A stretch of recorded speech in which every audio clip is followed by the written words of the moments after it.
Thanks for joining us in this amazing location.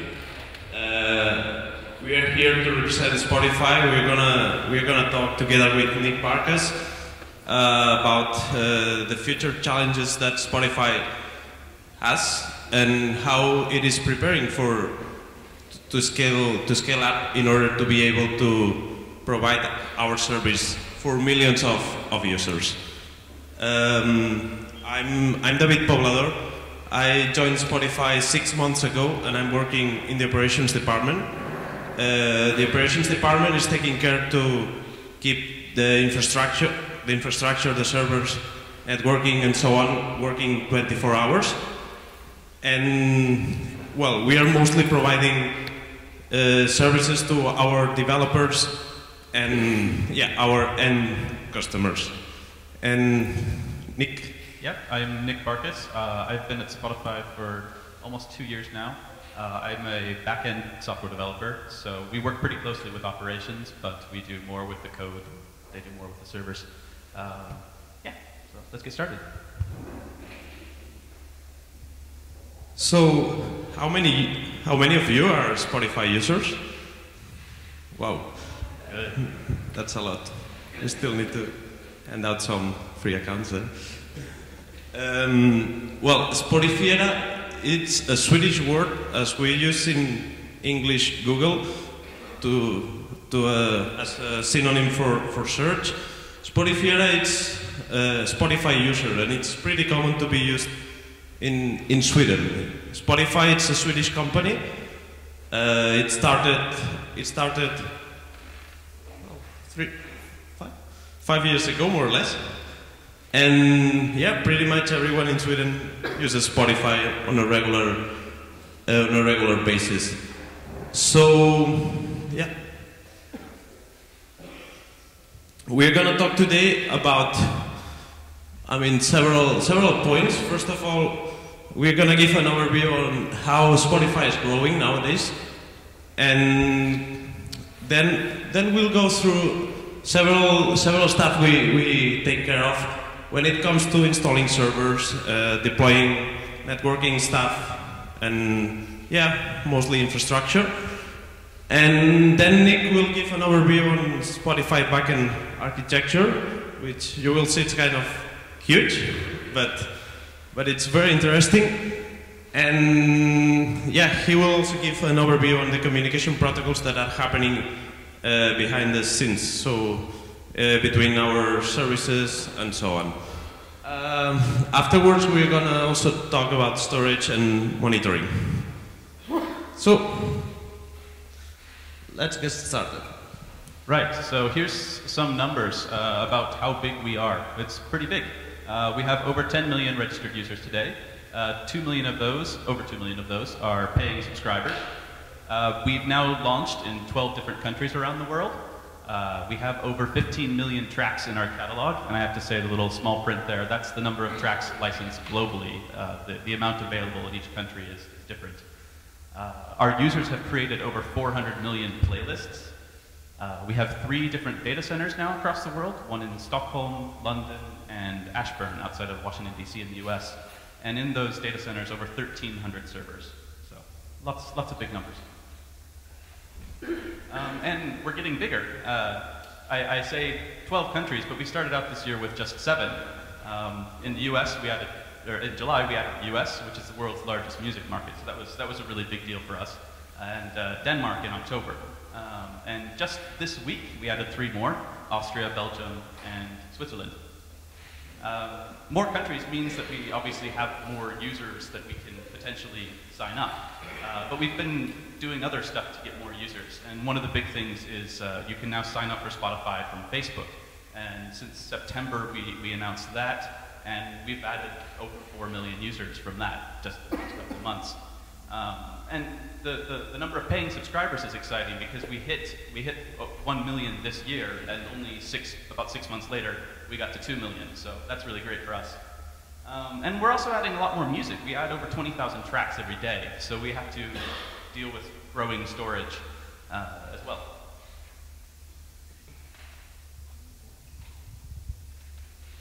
So inside the operations department, we have 3 different departments nowadays. There's one internal operations department which is taking care of providing our staff mostly with all the tools they need to work properly.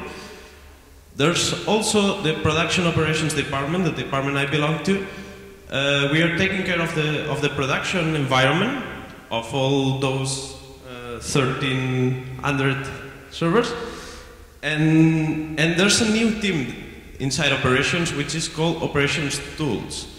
It is merely a development team inside operations. They are basically taking care of automating stuff, of writing the code that will allow us to grow in a non-painful way. Just to give you some example, more than 1,000 servers plus a lot more virtual machines and so on are being mostly managed by 9 people inside operations department, but that's not really true because our developers and the operations tools team is creating tools in order to make that thing easier. Otherwise, it would be kind of impossible. So I'm going to present some of the common tools we use in operations. I know we have here mostly developers, so I swear I will not bore you, and I will hand over to the relay to Nick soon. So ServerDB, this is an in-house tool. It is basically a database with some interface that allow us to keep track of all our servers, all our equipment in all the data centers and so on. It keeps track of several stuff, hardware specs, but also physical location, like which rack is this machine, in which cage you can find this machine, and yeah, in which data center it is, also which IP addresses it has, which Phi and Puppet classes it has. We'll go there later. And also it keeps record of all the events that are happening in a particular server. We are aiming in the direction of having this database as a unique source of information, which will allow us to basically manage things in that database, and things will automatically happen in our infrastructure. This is not happening right now, not totally at least, but we are aiming in that direction. You can imagine that we are sometimes adding batches of servers in hundreds, so deploying all those servers, managing the possible hardware errors, disk errors, failures, whatever, it's kind of difficult if we don't have such a tool. So this is why now we are putting our efforts on that. Actually,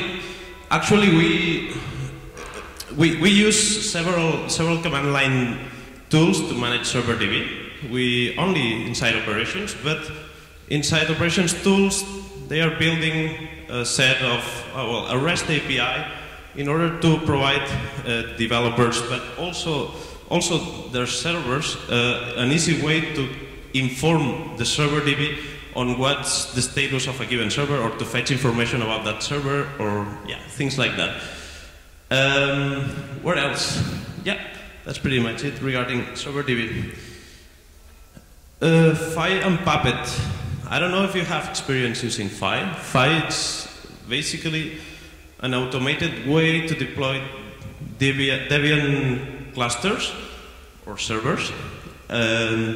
It is basically a list of recipes that are executed in a particular order based on some conditions. And that was the tool of choice for a long time at Spotify, I think from the very beginning, to deploy configurations, to deploy packages, and so on. What's the problem for that?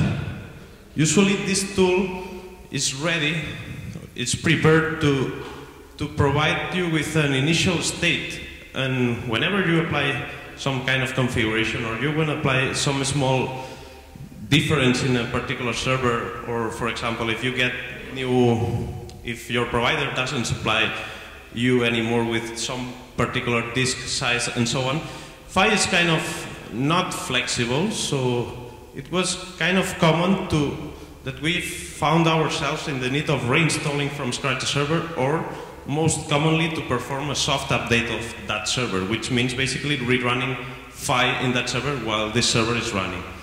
Obviously, this is not very useful because you cannot repartition a server that's already running. So this is why we are getting there. We are moving to Puppet. Most of our new services are using Puppet, and we aim to have Phi as the utility we use to get the minimal working configuration for a given server based on some hardware specs.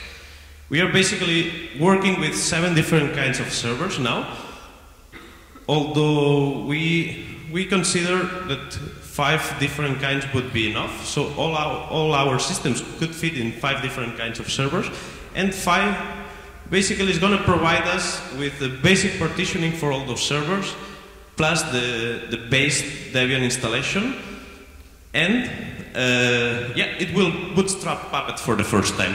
It does that. Yeah. So regarding Puppet, we have this concept in the company.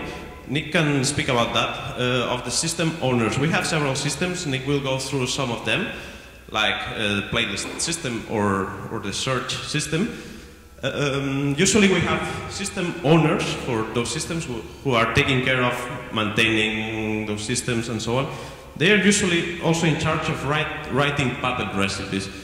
This is one of the main reasons why it is very easy for us as systems administrators to be able to manage all those systems, because our developers are really systems aware. They are basically working close to us. We are acting more as a DevOps team altogether in the company, I should say.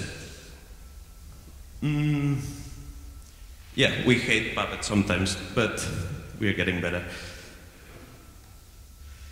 And just to show you how we do that and which tools we create to automate that, I'm going to install a server while Nick speaks. So, all right, we'll start. We'll show you David will show you the process of how we get the server install started. It takes a little bit of time because it has to image the machine and everything, but it's very automated. So let's take this a minute.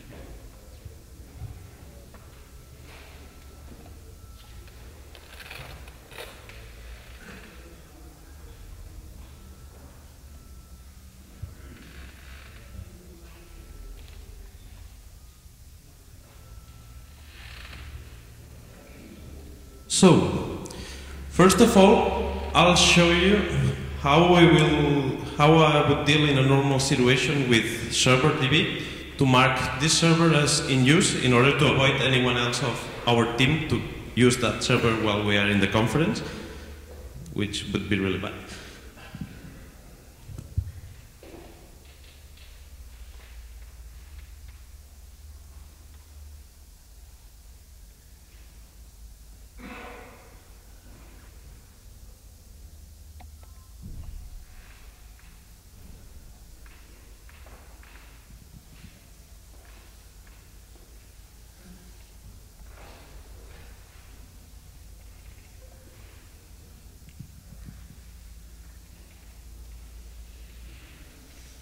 Okay, I will use the serverdb host take command, which basically tells serverdb that the server name place is going to be in use from now on.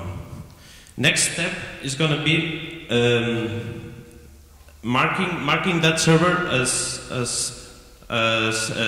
able to install from TFTP. I'm going to order Phi to boot an installation process whenever this server boots for the first time. To do that, we keep track of all the MAC addresses of all the servers in a database. This, by the way, this is also being moved to serverdb. And based on that, Phi will bootstrap installation for that server.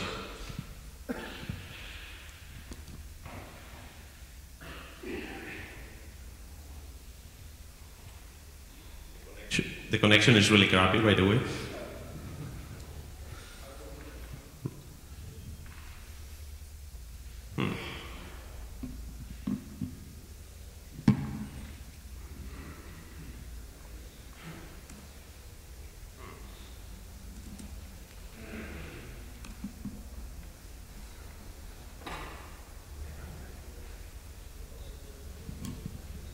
Well, I will try the other Wi-Fi network. Oh, yeah.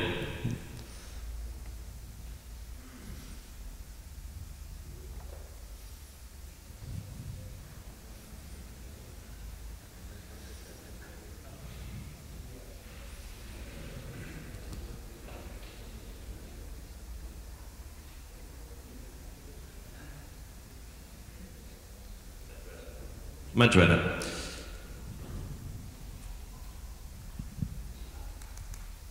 Someone stealing my IP address from the HCP.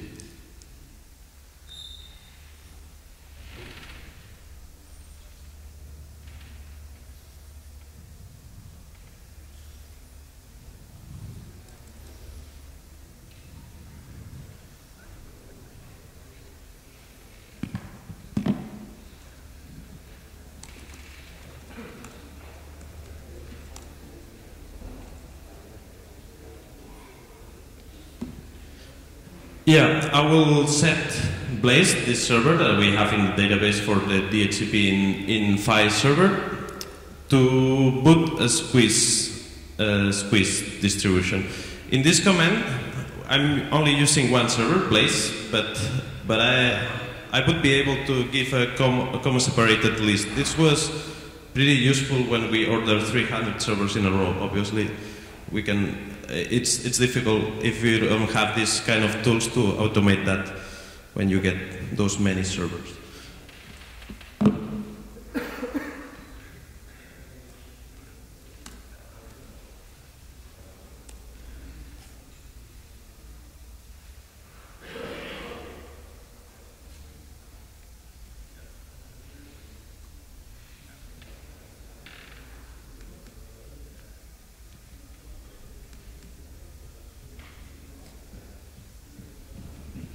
And from here I will show you one of the other tools we are using, Move. This is an in-house tool as well, which is basically an easy way to interact with all the light sound management interfaces. As you can see, we can perform several tasks on those, depending on the vendor, but mostly they'll allow us to do everything. So I'm gonna basically enable bxc boot for that machine.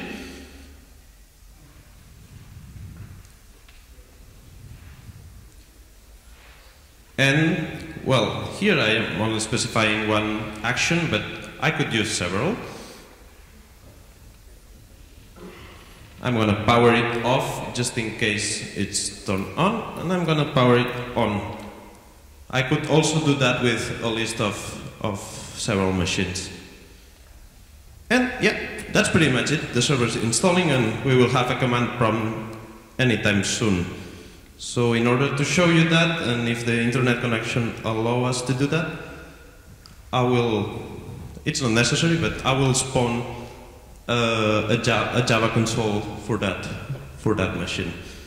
So keep your fingers crossed, because I'm using that through an SSH tunnel to Stockholm and then to a data center.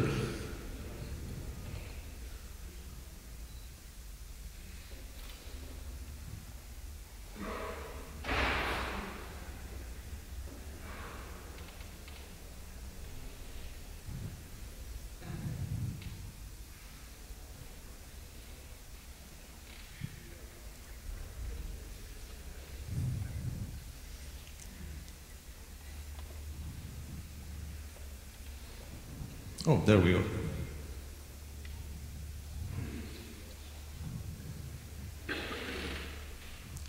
Perfect. So I will leave that screen here while the machine is installing, and then Nick will continue.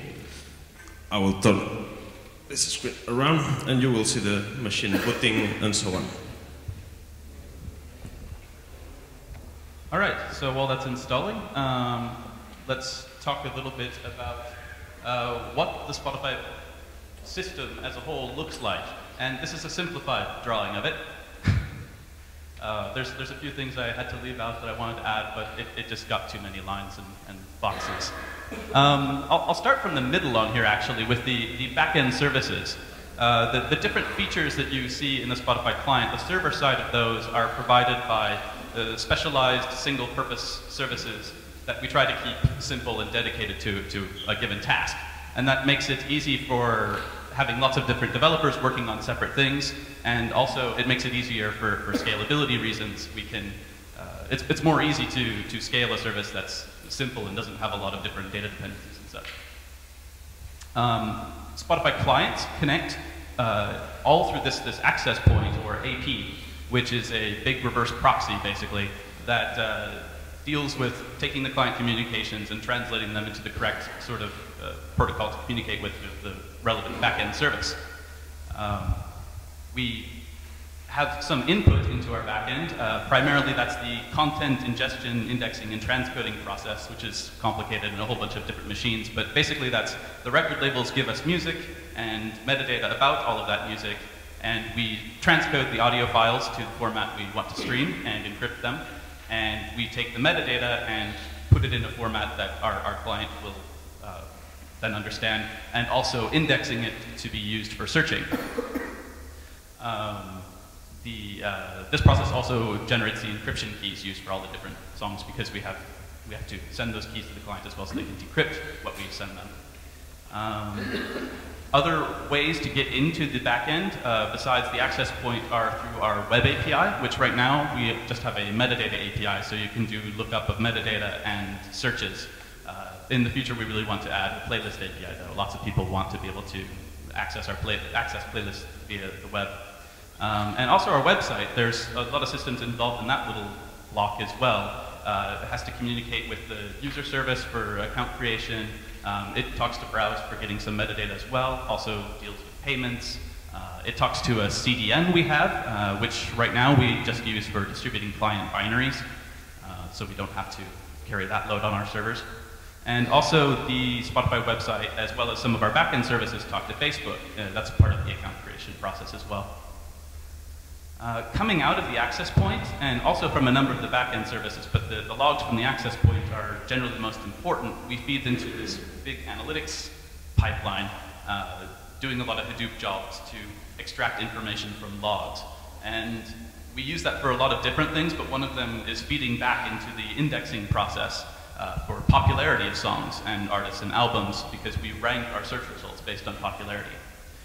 The storage system that we have, our production storage, is actually just a big cache in front of Amazon S3, and the transcoder pushes all of the music that's transcoded to S3, and the popular stuff remains in these caches at each data center we have. Also, the clients themselves, they communicate with Facebook, posting your listening habits if you've opted into that, so that your friends can see what you're listening to. And also, you'll see the clients talk to each other, and that's our peer-to-peer network, and that offloads some of the bandwidth we would have to otherwise provide to serve all of this music to people. And that's my next slide, actually, is talking a bit about how we reduce bandwidth. This graph shows the source of where audio files come from that people are listening to throughout the last year. And the majority of it is actually local caches. Everybody's computer keeps a cache. We, by default, use up to 10% of your hard drive space to cache the music that you've been listening to. And with that, a lot of plays come from the cache because people often listen to the same music over and over again. Also, that cache is used for our peer-to-peer network. Your Spotify client will register with our peer-to-peer tracker in the back end, and it works sort of like a BitTorrent tracker, but a bit different and more simplified. But it advertises, hey, I have these files in my client's cache, and here's where I am if you want to download from me. So if you're listening to a playlist, we pre-fetch music, and if it's a song coming up a little bit later, we'll try to get it from the peer-to-peer network first before streaming it from our servers. And then the red part on the bottom is music we actually stream from the access point. And you'll notice it's slowly sort of gone up throughout the year. And we think a part of that is because of the increase in use in mobile clients. Our mobile clients for iPhone, Android, Windows Phone, BlackBerry, a bunch of different platforms now. None of them do peer-to-peer, and that's because it would just destroy battery life on the devices for the most part. That's the biggest reason. And also, you see there's a big bump in July in access point streaming, and that's most likely because of our launching in the US. We got a lot of new users all at once who had nothing in their caches, so they had to stream a lot. And there's a smaller little bump there in October, and that could be the launch in Denmark, but I'm not quite sure.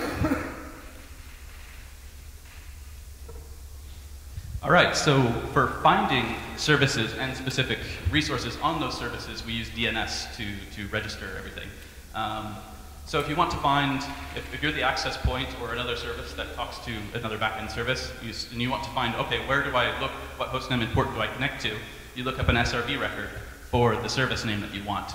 This one is a Frobnicator, and it's an HTTP service. So yeah, this tells you where to go. And in some cases, we don't want to only just do round-robin DNS across all of the different service instances, so we use distributed hash tables. A lot of resources are keyed on some known item, like a username or a ID for a file or something like that. So we hash that and use the hash key to look up which host should have that information. In some cases, we do this just for cache locality. Every single machine is capable of serving what you're asking for, but if you send repeated requests always to the same machine, the caches are warm and things work faster. But in other cases, only certain machines will have the data you want. And in that case, we configure replication with this as well. There's a text record that says config dot and then the SRV name, and that's to say that this particular service uses DHT. The lower example here says slaves equals 2. That means that you can hash the key again twice to find different key ranges where you can ask for that resources. And if you're pushing something into the backend, that means you should also push it to those replicas as well. Redundancy equals host means that not only should you make sure that you hash it again so you get a different service instance, but that should be a separate physical server, and that's to make sure that it's on different disks. The above example with slaves equals 0 means that there's no replication, so this is probably just DHT being used for the cache locality reason. And then to find out what range of the DHT ring a given service instance is example for, we use a different text record, which goes tokens dot port name and then the host name, and that gives the last key on the DHT ring that that particular service instance is responsible for. And because the libraries we have for looking this stuff up will look up all of the different tokens records based on the SRV record results, then it can sort of construct a ring in memory and figure out where the start of the range is of keys for that particular host. All right, so how do we actually communicate between services? From the clients to the access point, we use a proprietary protocol, and that's encrypted, and we have to keep it secret, so I'm not going to really say anything about that. But from the access point to given services and between the services that talk to each other, we mostly use HTTP and Splat. HTTP, everybody knows what that is. Originally, everything we had used HTTP. It's simple, text-based, people know how it works. It's been used a lot. There's a lot of nice things with caching that there's semantics that people know how to do it with HTTP. But we had to have everybody define their own protocol with it, which got a bit messy. You had to look at the code sometimes to figure out what is the protocol for actually speaking to the service. Nobody wrote enough documentation, which nobody ever does. And we tried to have it be at least a RESTful API, but not always. That didn't always happen. So a while back, some of our developers started working on this thing called Splat, which stands for Service Platform, where you define the protocol of your service using Thrift. Thrift lets you define data types and RPC methods. And also, Splat will provide the replication and load balancing sort of stuff that we mark with our DHTs and DNS, so that your service doesn't have to implement all the failover replications itself or use some library that does it. It gets it all by using Splat. You have a Splat observer and say, I want this, and it figures out where to find it. But we're moving forward to something new now.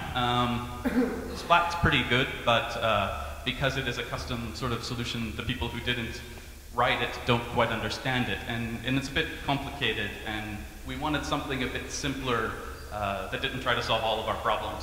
And so we're using this new thing called Hermes, which is just a really thin layer on top of 0MQ.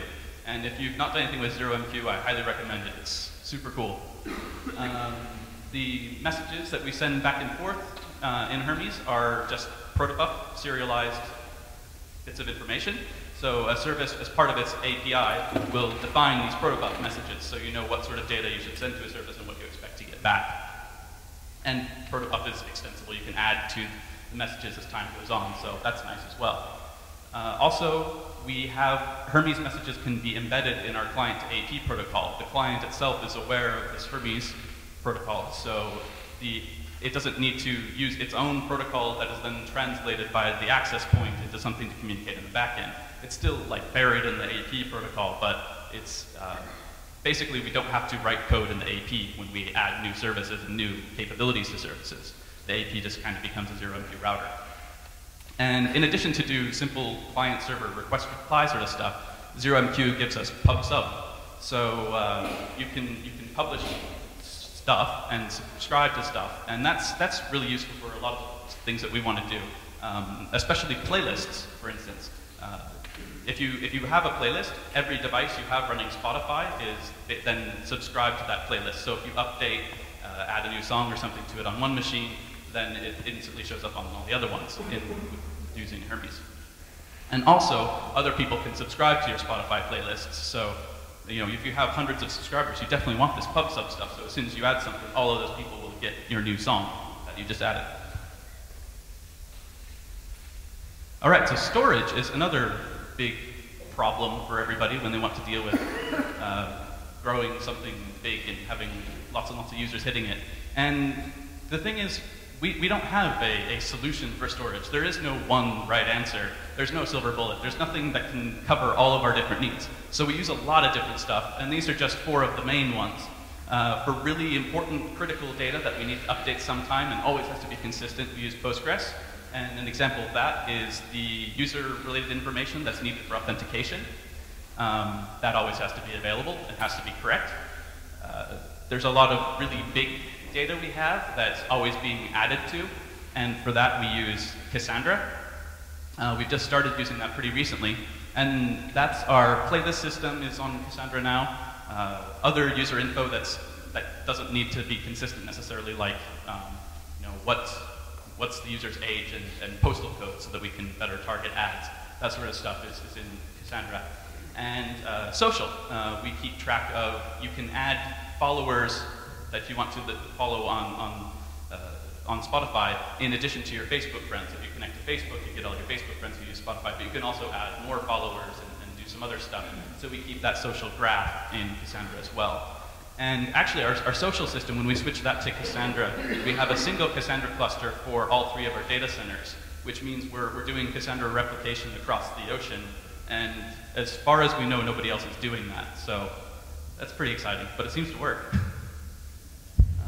Okay, and then we have a lot of really small read-only key-value kind of data, and that's our track artist and album metadata and encryption keys. This is pretty small amounts of data, but we need it to be really fast, and often it's mostly in memory.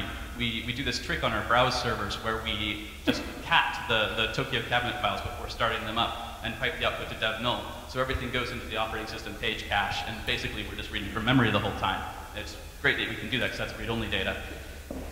And then we have some bigger files that don't all just fit into memory. You know, the hot stuff will, obviously. But for that, we use, in our storage system, Nginx as a caching proxy. So the storage under layer is just the file system, and that sits in front of Amazon S3, as I showed on the earlier slide. And that's our audio files and the cover art for albums, static files like that.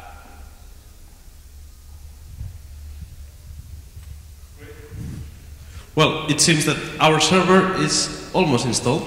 Yeah.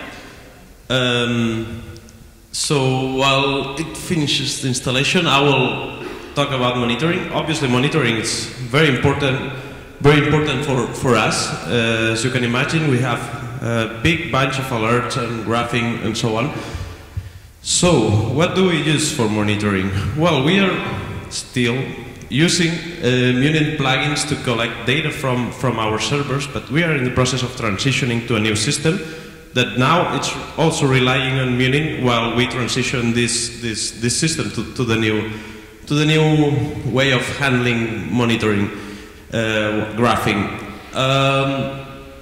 Well, we don't like Munin for several particular reasons, but mostly because it's the only way to proceed with when gathering data is to serialize requests, the timeouts are not properly handled, and so on. And when something goes crazy in a server, maybe an NFS mount or something like that, it was kind of common to get some kind of graphing errors or small dips in our lines. We did some ugly tricks to fix that stuff, and now we have a proper graphing system working. But we are moving to something new because we are not sure that would be able to handle the upcoming amount of servers we prepare to have. So. In Munin, we graph systems connected data such as disk utilization or memory usage, things like that, so we can correlate some events with other events in the system. But also, the developers write graphs for their particular services. So, for example, for us, it's possible to have a proper graphing of what's the delay when playing a song, how many users are using peer-to-peer, or as the graph you saw before. It's built based on a Munin plugin. And yes, since the Munin front end is kind of crappy, if you had the chance to try it, we wrote our own front end called Sideman that I think we are rewriting. Yeah, so yeah. And well, the alerts are handled using Savix. We don't use Nagios. Savix, well, the good thing about Savix is that it's kind of faster, but the web interface of Savix is even crappier than Nagios's. So when it comes to performance and several features which are kind of interesting, such as registering new auto-registering new servers and so on, it's kind of cool and it's fast, but the web interface, it's not the best one. But it works, and we classify the alerts on severity. For example, a low severity alert might be a server going above 70% of disk space utilization, and yeah, we would get an email for that. And yeah, then we have high and critical alerts. Basically, those alerts are mostly server down alerts, at least for some systems, because we don't care of some other systems, they usually survive. And most importantly, the SLA alerts. We have an SLA of our servers. I mean, we need to reproduce the tracks within an amount of milliseconds and so on. And if we go above that threshold, we would get an alert, and someone would be woken up, usually. But luckily, we get a few alerts. For example, this last week, I think we got 4 or 5 SMSs in our phone, which is pretty good for such a big architecture. Although we still want to improve several things, such as, oh, by the way,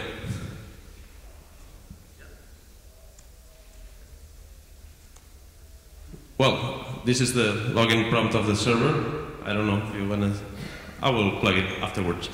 But yeah, we installed one server. I can SSH, we have our keys. Maybe I can add Nick's key as well, and so on. So our future, but current challenges, so we are already working on them, are connected with self-recovery of servers. We basically want to diagnose the most common problems. We have a list of common things happening to those servers and systems and so on. And we want to build tools that, for example, will not text us or send us an email if some rate goes nuts and so on. Instead, it will automatically open a ticket with the relevant providers, such as data centers, or if we have a third-party supplier of the hardware, or Dell, or whatever. Also, yeah, we want these systems to take measures to act upon this kind of issues. For example, a system can remove itself from a pool of servers for a given system. And yeah, we are getting there. And also the other way around. We want our system to be intelligent enough to bring up new servers in case we are running out of, I don't know, bandwidth or capacity in the storage, things like that. And Nick will talk about Zookeeper because I don't know anything about Zookeeper. Yeah, so I talked before about how we register our services in DNS, and that's pretty great. DNS works pretty well, but we want a better way, and we're looking into Zookeeper now as a way to register this machine can handle this service. And the nice thing with Zookeeper is that it's always consistent, and services will be able to update it themselves.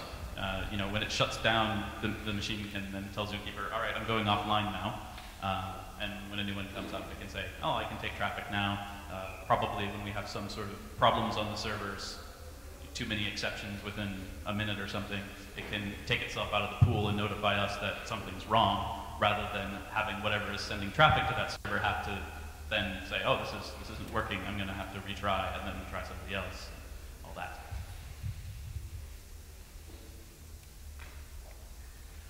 Well, that's pretty much it. I forgot to mention before, we created a shared Spotify playlist for the conference. We tweeted about it, so if you want to check it and put your own music there, that's fine. Do not delete the tracks in there, otherwise we will need to use one of the features of our playlist system and roll back your changes. And yeah, gràcies, i si teniu alguna pregunta estem disponibles.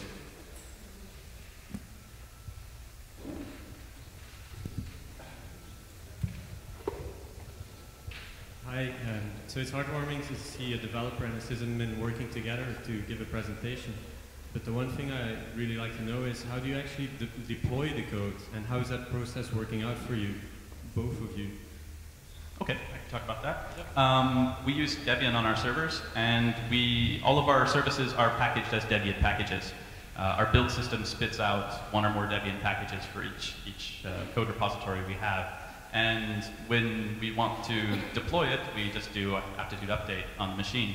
And either a backend developer or an operations person can do that. We talk to each other beforehand. We use a tool called SPOP event, Spotify operations event, to notify operations and put in a log that I'm logging into this machine and messing around now.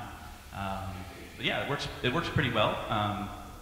Debian is not the Debian packaging system isn't perfect for everything, but it works pretty well. It's really great at dependencies, and because we've all used Debian a lot, most of us anyway, we're pretty familiar with how it works. So we don't have to learn a new packaging system.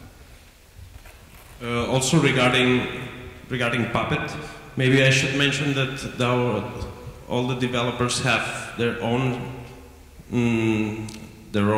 testing environment where they can try all the Puppet manifests and recipes they write.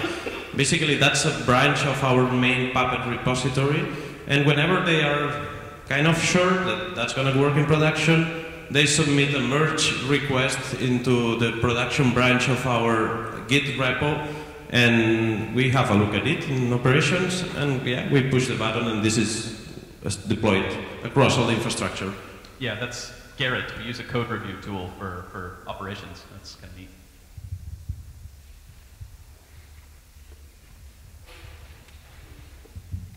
I would like to know in which languages are the web services written? Sorry? In which languages are the web services written? They are mostly written in Python. Yeah, I forgot to mention that one. Most of the backend services are Python.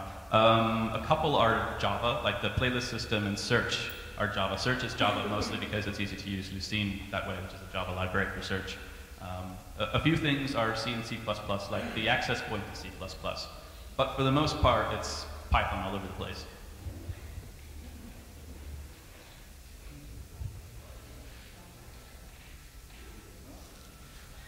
Molt bé. I want to mention that if you want to talk about Spotify or whatever thing you want, we will be here today and tomorrow. We are here, Jonas and Nicolas Single. I don't know if he recovered from the hangover. Yeah, maybe not. Nick and myself will be here as well. So, thank you very much. Moltes gràcies i fins una altra.